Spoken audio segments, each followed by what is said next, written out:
ஓம் ஸ்ரீ குருப்பியோ நமः. ஓம் கம் கணபதையே நமः. நம்ம ஸ்ரீநிகேதன் வலைதளம் வாயிலாக முருகப்பெருமானுடைய சாஸ்திரநாமத்திலிருந்து தினம் ஒரு நாமாவளியை சிந்திச்சுருக்கோம். இன்றைய தினம் 702வது நாமாவளியாக ஓம் யோக யுக்தாய நமः.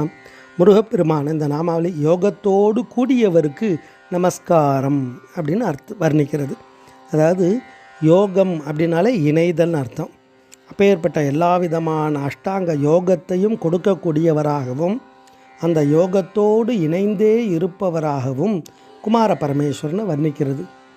ஏன்னா அவருடைய அனுக்கிரகம் இருந்தாலும் அஷ்டமா சித்திகள் 8 விதமான யோகங்கள்லாம் நமக்கு சித்திக்கும்.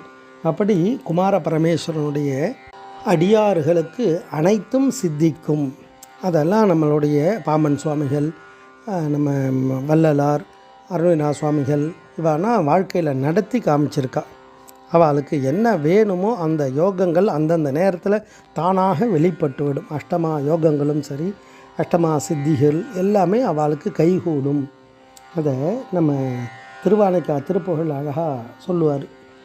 செனித்த காரியோபாதி ஒழித்து ஞான ஆச்சார ஸ்ரத்தையாகி யான் வேறென் உடல் வேறு ஜகத்தில் யாவும் வேறாக நிகழ்ச்சியா மனோதீத சிவஸ்வரூபமா யோகி என ஆழ்வாய் அப்படின்றார்.